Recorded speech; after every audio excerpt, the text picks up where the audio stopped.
Welcome, everyone. Bonjour tout le monde.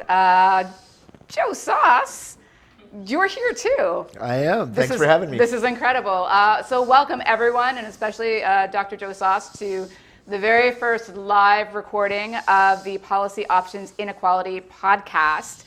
Now, there are a lot of great things about hosting a podcast. One is that I get to work with the great folks here at IRPP, including Ricardo and Clea, who really have done a lot of the lion's share of the work of producing this podcast. I just get to talk to people, which is the best deal ever.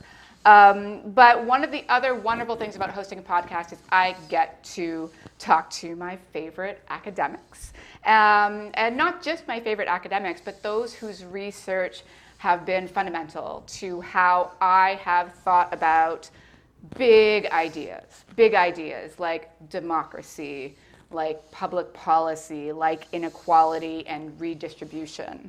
And Joe, you are, in fact, one of the most prolific scholars, I would argue, we can fight about it if you want, of the study of the American welfare state and public policy, broadly speaking. And what I actually think is most impactful about your work is the way that you think about the origins, causes, and consequences of inequality, not as this obvious outcome of market forces, but rather as an outcome of policy and the effects of policy. And the ways in which inequality can in fact be both alleviated and sometimes solidified because of the policy choices that people make.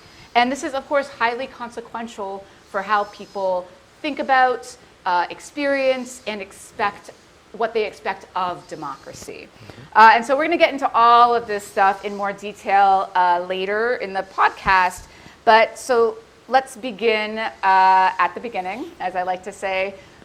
How did you come to do this research? How do you think about your research? How would you describe it to people who don't know you at all? And what does it mean to you? Thanks for having me, first of all, Deb. It's great to be here, and thanks everyone for coming. So, I think of the work that I do as always having been coming from a place of being engaged with questions of power and social inequalities and injustices. They oftentimes ask you, how do you come up with your research agenda and how do you design? I say, well, I have a conversation with someone and we get really angry and upset about something, and then I feel like I have to go find out more about it and write about it, and that's what I do. And I think that for me in particular, as I sort of think about inequalities and injustices in a broad societal sense, I've been particularly interested in what happens at the bottom of the social order around that, what in some places I've called poverty governance, how societies, how governments deal with the disruptions and the problems of the populations of people that are sort of caught up in the bottom of society and the groups that are most subjugated and oppressed and denied opportunities. And I think that obviously being concerned with some of that, a lot of it as a political scientist, I've been concerned with the question of how people experience the way they're governed in those positions. So what does it mean to be treated in particular ways? What does it mean to have financial needs and as a result of that have to subject yourself to social control and management of your life and evasions, various forms and welfare programs, or the various ways people are put under surveillance and controlled and policing and punishment and all of that. Where does it come from? I think those are always hard questions to answer, but I grew up in East Tennessee in the United States, and it was, I'll say this, I'm Jewish, and my best friend growing up, who's still a close friend, is named Ted. It was black, and on the way through town, there was the where the wealthiest people belonged to all this country club. It was called, surprisingly, Cherokee Country Club, and they didn't allow Jewish people or black people to be members. And I spent some time with Ted shining some golf clubs in the golf shack at that very golf course. And there's a lot of sort of watching and seeing and being around that I just don't think you walk away from easily when you're studying the kind of things that we do in this field. Yeah, totally. Thanks for that. So to get into your work specifically on public policy, you are known in political science and sociology circles as a policy scholar, and you co-edited a volume with two other prolific policy scholars. This is Jacob Hacker and Suzanne Mettler, whose work I love both of their bodies of scholarship. And you, in this volume, talk about the necessity of having a policy-centered approach to the study of democracy. And I'm going to quote you here. So you wrote, and to be fair, you wrote this like 15 years ago. So if you don't remember, it's okay.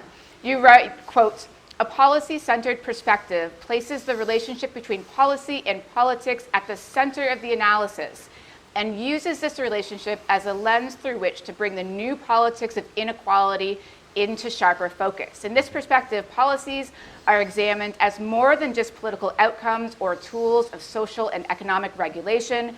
They are also strategies for achieving political goals, structures shaping political interchange, and symbolic objects conveying status and identity. Policies, in short, must be grappled with as both products and producers of politics," end quote.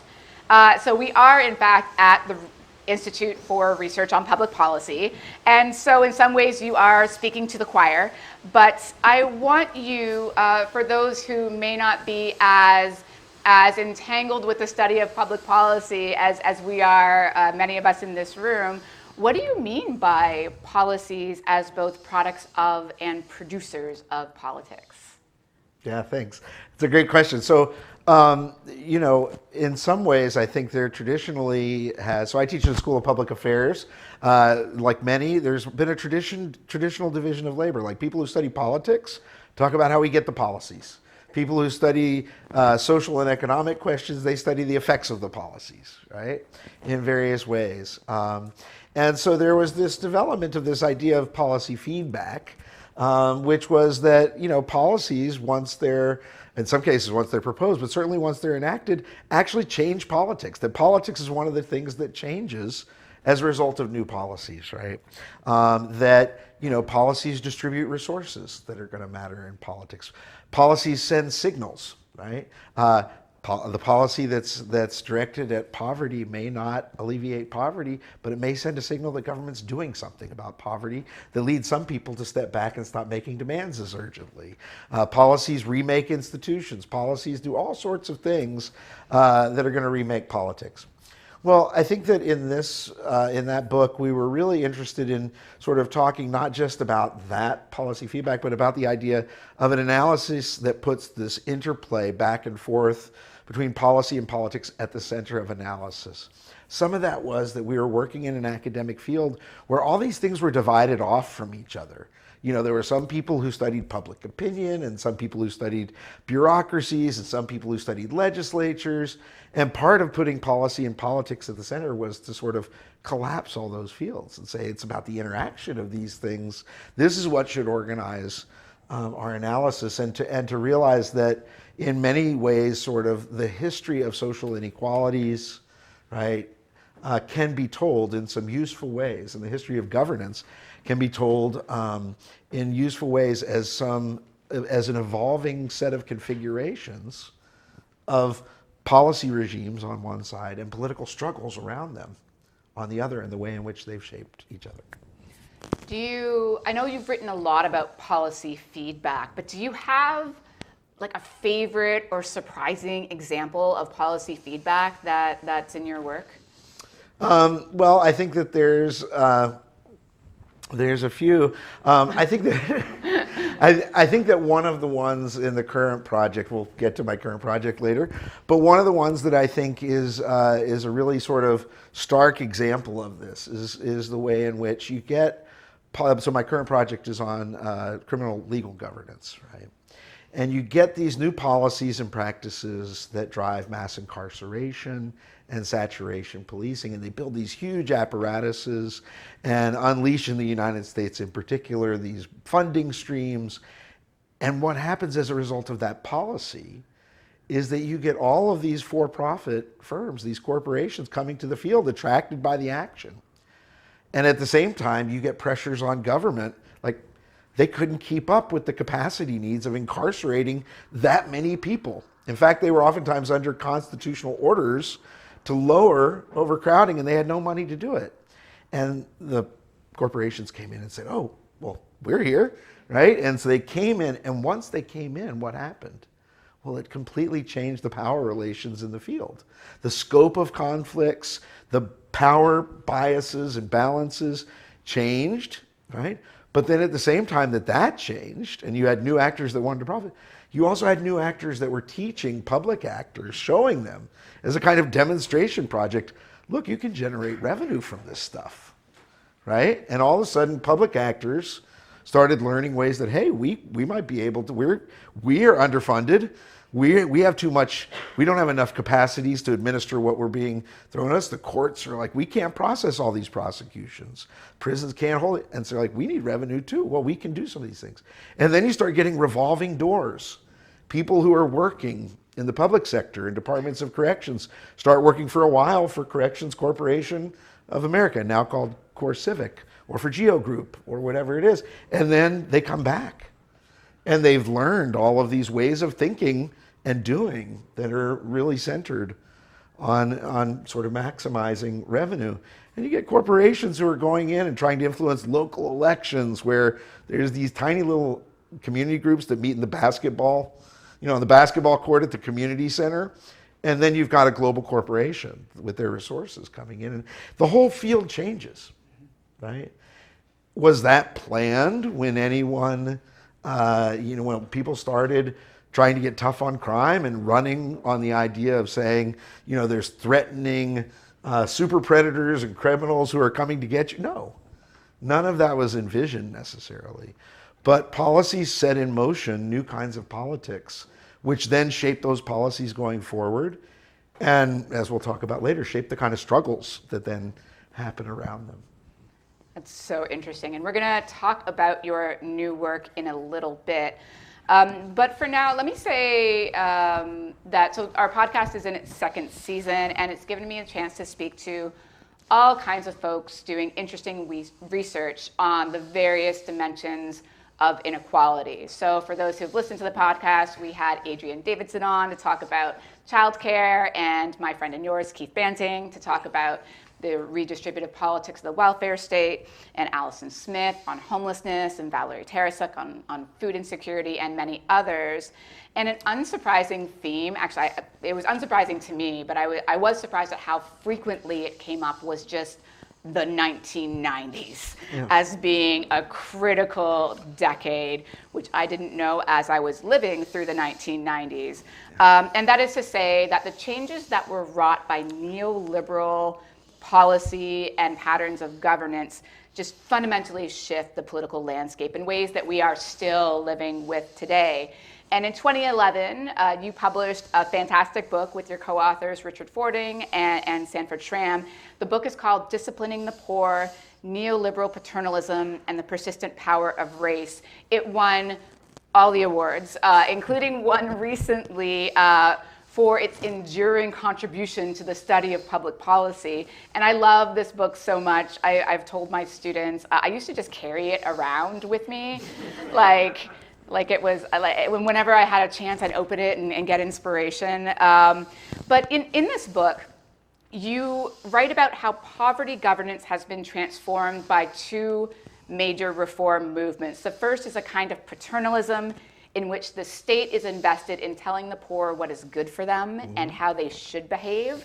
And the second is neoliberalism, which redesigns state operations around market principles. And you argue that the convergence of these two forces means that poverty governance is both intense invasive and normative in its day-to-day interactions with poor folks, and is also pursued through different venues than previously. Can you explain this better than I just did? What is neoliberal paternalism in poverty governance, and what are its effects? That's a big one. Okay, so, yeah, but it's a really important question, I think, and one that unites a lot of the work that I've done. So neoliberalism is this term that gets used a lot of different ways. Some people don't like the term because people define it in different ways and it's subject to debate.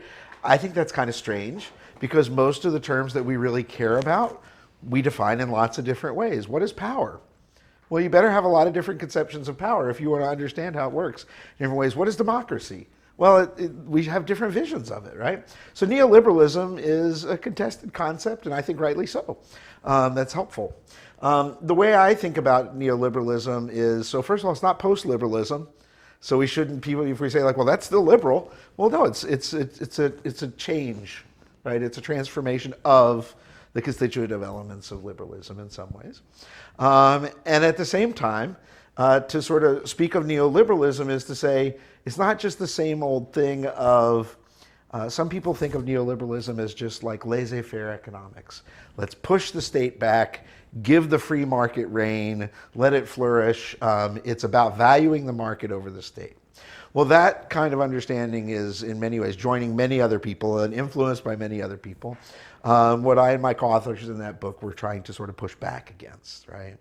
It's not about shifting the boundary between the market and the state. It's about re-envisioning what the state is and reconstructing the state and reconstructing its relationship to the market, right? So far from being the idea that, oh, people will naturally form market relations if the state just steps out. It's about the idea that the state has an affirmative obligation to create markets, to support markets, to bail out powerful market actors, to enforce labor and create workers and keep them in some ways compliant in many respects. Neoliberalism is an affirmative agenda for the state, and part of it is a security agenda, right? Securing the kind of public order that is needed for market actors to flourish, right? And contributing to the conditions that are needed, right, in various ways. And so neoliberalism is ultimately a model not only of that obligation, but also of what the state should be. So we get the reinventing government movement, the new public management movement, all of these ideas that a good government should run like a good business. It should follow a business model. It should be focused on the bottom line. What it does with policies should be evaluated in terms of return on investment.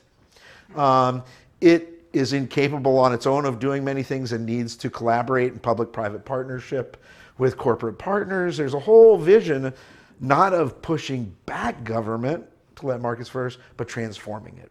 What it's supposed to do, how it's supposed to run.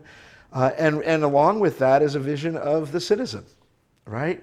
The idea that you are responsible ultimately for not being a burden on other people. That's my microphone.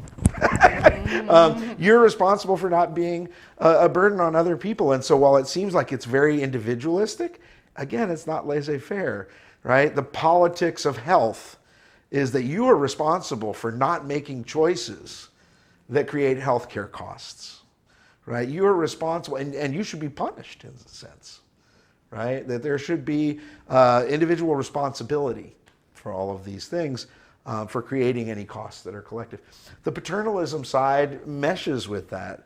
And to understand how it meshes, you have to understand, again, it's not a libertarian laissez-faire. The paternalism is the government needs to orient itself toward populations at the lower end of the social order in a way, particularly what was sort of conceptualized as the pathological or dysfunctional poor, in some sense, with heavy quotation marks around it here, as being, you know, that Lawrence Mead wrote about telling the poor what to do, that it was an affirmative obligation of government to take communities that, in Mead's formulation and many others, communities where people might have many of the many desirable goals and values, but they lacked the self-discipline, Mead and other critics said, to bring their behavior into alignment with their goals and their values, to defer gratification, if you know that old trope, and all of those things. And as a result,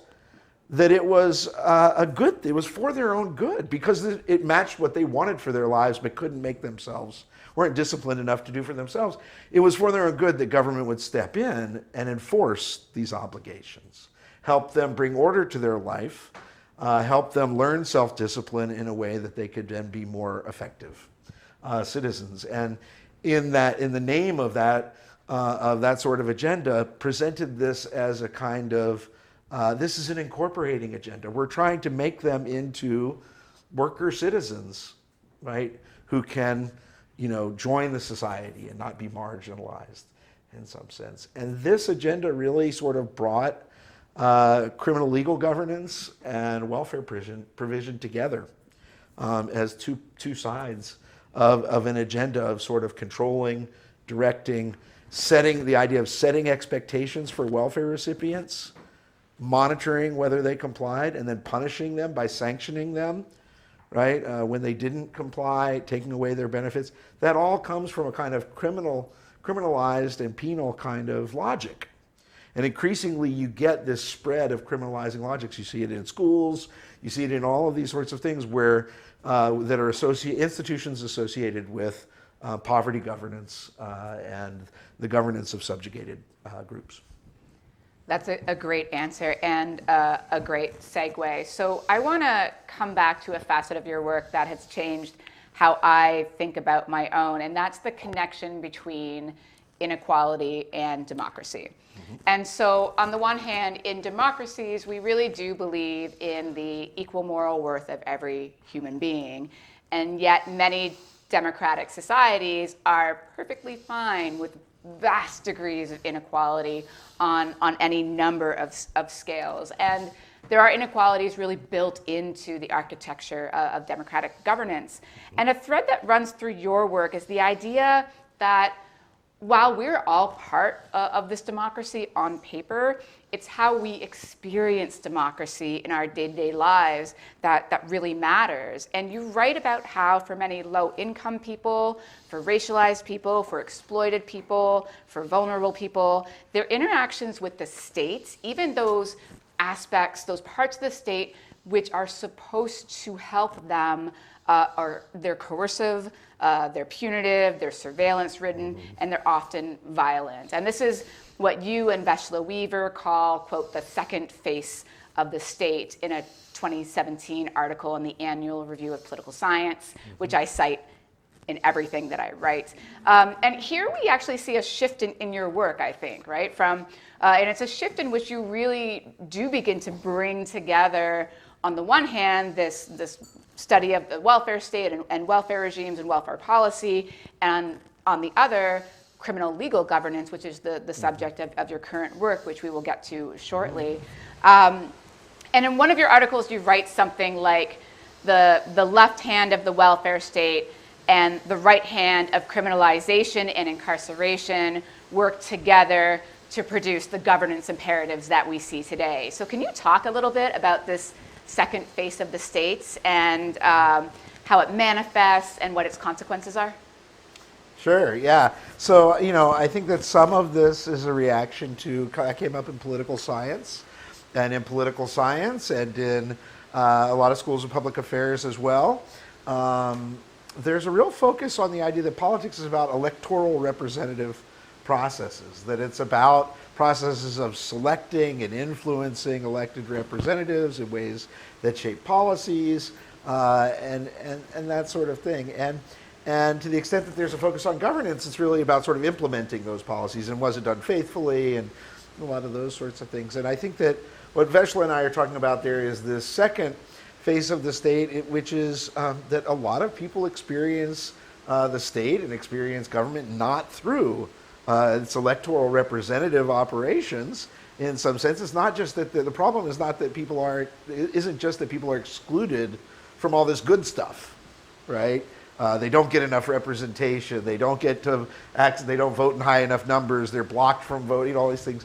It's not just about that exclusion. It's really about the fact that they're included in this second face of the state, which is oppressive and is a state that surveils and is a state that exploits and in many ways is not a part of the government that anyone wants in many respects. And we'll talk about this in relation to the new project that I'm working on. But I think that for me, I have always been highly skeptical. As I was coming through graduate school, I was just highly skeptical of the language of citizenship and democracy that talked about these things that people do like once every however many years, that sort of show up occasionally in their life. I was like this is some privileged stuff. Like to be able to live your life outside of worrying about the state and its power and its presence, and to think that what makes you a citizen is these occasional acts of speaking up, right? That there were all of these people whose lives this was never on the list of what is political participation or political action, but there were women in these welfare programs who are having to report into case managers constantly, who are actively negotiating their rights and obligations and dealing with power and having their homes inspected and the threat of their children taken away. I was like, this is state citizen interaction. This is thick, right? This is real. This is, and that's what I wanted to really dive into, was what are these experiences like? And I think I've always had this desire. You can use whatever language you want, political socialization. If you like Foucault, you might say the production of subjects. There's all sorts of different ways of getting at this.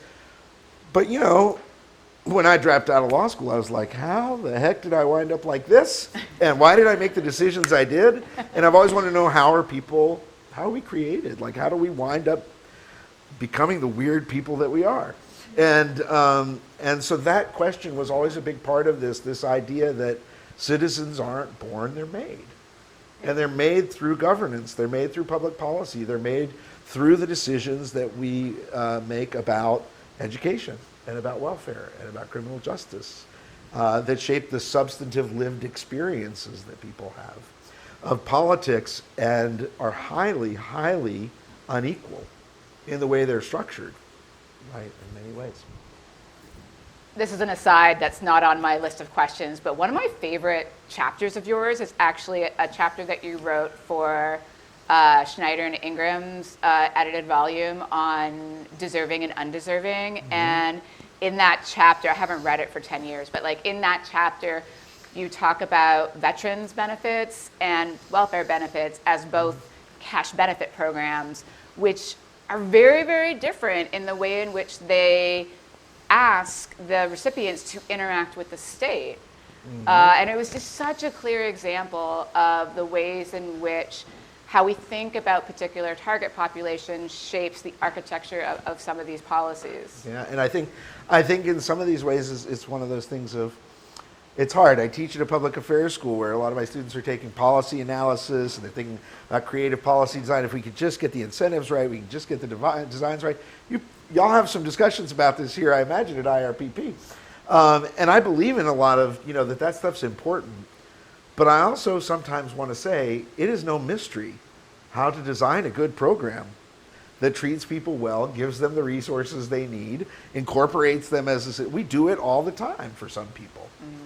And we don't do it for others. And we have to come to grips with the fact that all of this is not just awaiting the cleverest policy design to come down the pike. We have a lot of knowledge, right? Some of this is really about power and is really about political struggle. And I think that, our conceptions of what policies or even welfare, right, or what redistributive, in the United States, what's the most, quote unquote, successful, largest redistributive program in the history of the country, right? The answer is the taking of native lands and the redistribution of them to lower class white men in order to construct citizens at the beginning of the country. Mm-hmm. By far, quite possibly, the most massive and successful on its own terms, right? Redistributive programs, entitlement programs in the history of governance, right? And one that constructed citizens self-consciously. How do we bind these new people who are being given this expansion of citizenship? How do we bind them to their federal government? How do we make them feel loyal? How do we make them identify as citizens of this country? Well, we're going to give them the means to be citizens, property holding as white men, right? And we're going to do that through a process of dispossession, right? And using the violent capacities of the state, right, in many ways to do that, to accomplish that. Podcast listeners, you are not in this room, but the entire audience just went, whoof. Which brings me, actually, we're running out of time. This always happens with this podcast. But you have a new book that is nearing completion. It is called Legal Plunder, The Predatory Dimensions of Criminal Justice, and it will be coming out eventually at Chicago University Press. My students and colleagues and I were so lucky to hear you speak about it yesterday at McGill University. And for those who weren't there, it was essentially 45 minutes of everyone's jaws being on the floor. Even for those of us who knew a little bit about this, what you were telling us was really just astounding. This investigation that you and Josh Page, your co-author, take into the inherently predatory nature of criminal legal institutions and governance in the U.S. Could you give us a quick intro overview into that project? Sure. I'll try to be brief. The book, we've gotten the reviews back recently from the press. We're making revisions. 2024. I hope that it'll be available. So many people are familiar with some major developments in the U.S., the growth of mass incarceration and saturation policing and this transformation of these systems. There was something else that happened, began a bit later, not in the 70s when that began, but sort of in the 80s and into the 90s. And I was sort of pointing toward it a little earlier when I talked about these private corporations getting in and making money. In these last decades of the 20th century and then to the present in the 21st century, as the United States concentrated wealth, right, and rolled back taxes on the affluent and corporations, it began to fund itself from the bottom in various ways. Government began to do a variety of things, relying on state lotteries and sin taxes on cigarettes and alcohol, and weed legalization is part of this, all sorts of things. And one of the things that happened that is really not quite the same as all the others is that police and courts and prisons and jails and operations around them they were transformed into sites for extracting resources from communities, and particularly communities subjugated by race and class, right? Are sort of at the epicenter of this. It, spreads out from there, but that's sort of the epicenter. And what you began to see was that there was this explosion of fines by police, of asset seizures by police, of fees imposed by courts. Prisons started charging people pay-to-stay fees for paying for their own incarceration and for basic necessities while they were imprisoned. Bail industry grew by leaps and bounds. Operations in carceral settings, prisons and jails and the like, and in probation and parole community supervision programs get privatized. Even the public prisons, so-called fully public prisons, they're shot through with corporate telecom providers, right, which charge exorbitant rates and kick back a large portion of the money to the government agencies that allow them to do this, right? There emerges over time what Josh and I call a predatory public-private partnership, right? Which makes it very hard to deal with politically, because Democrats, of course, like when Barack Obama was in office, they wanted to talk about the problems of corporate for-profit prisons. They wanted to make it an issue of market actors. And of course, libertarians and some others on the right are very eager to talk about asset seizure and government taking things from people. And they say, see, this is just like taxes, right? It's always about the government, big government taking from you. But it's not really a state versus market problem. It's a partnership, right? In which public revenues, corporate profits, and private wealth are being generated, right, on a vast scale through coercive financial takings in many ways from these communities, right, which are vulnerable, quite vulnerable. And the reason we use the term predatory is because we're trying to make some connections to other things. Like you oftentimes hear this term used for payday lenders and pawn shops, right, and other business models that offer subprime home and auto loans and these very high interest credit cards that trap people in debt and payment traps. Why are those things considered predatory? Well, they're predatory because what they do is they leverage the fact that people have been excluded from other markets. People who don't have access to banking services, right? What happens to them?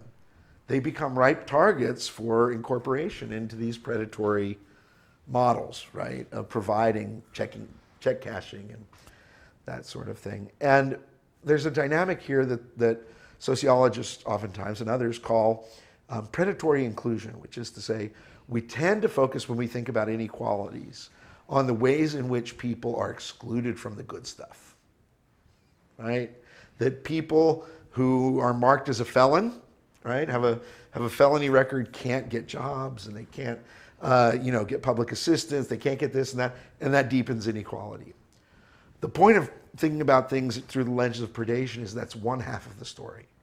The other half of the story is these very things that categorize, that brand people, that sequester them, position them as captive markets that can be hyper-exploited, position them to have their labor coercively taken from them, position them to have to get their freedom by giving a bail company, right, the very meager resources that their family has, right?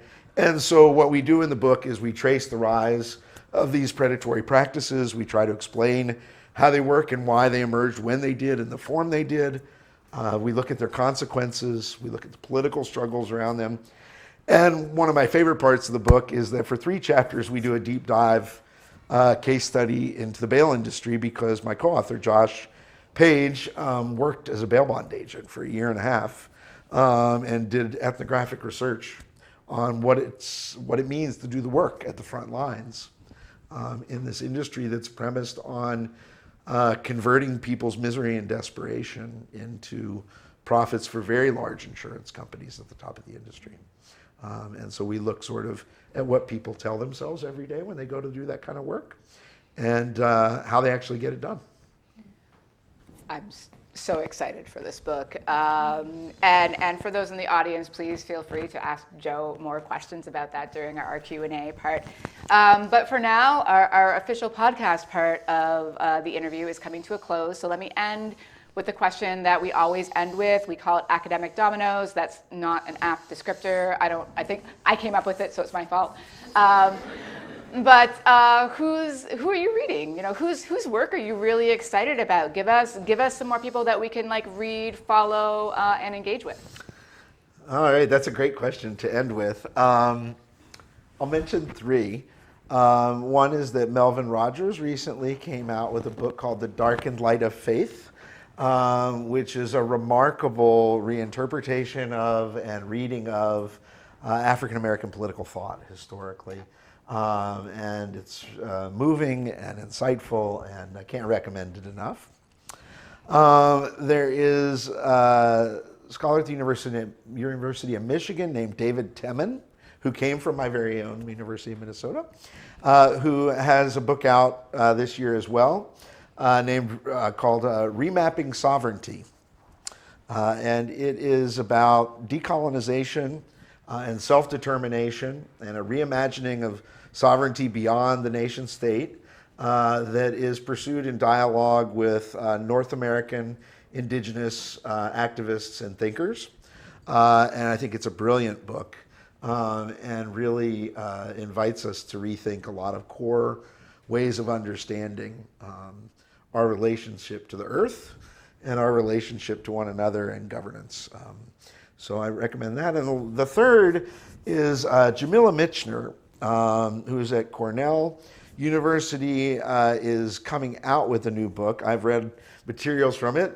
You can't really read the book yet, but there are publications. But keep your eye out for the book. I believe it's going to be currently is called Uncivil Democracy. And a lot of us study criminal legal governance. Jamila has turned to the civil legal side. And she's looking at inequalities in who gets to have representation, right? In the civil legal sphere, where, even if you just think about people who get incarcerated, right? Since we've been talking about them, like, what do they do when they have to deal with the prospect of divorce and losing their children to a partner? How do people fight when they're going to be deported? How do people fight, right, when they're going to have their children taken by child welfare systems? The question of who has access to civil legal representation is so critical to citizenship, right, in so many ways. And we have really not dealt with it hardly at all. We talk about the criminal legal, talk about like constitutional law, but this sort of right there in the community, civil legal representation is just so important. So I'm really excited for the book. Amazing. Friends, please join me in thanking Joe Soss for your time and insight.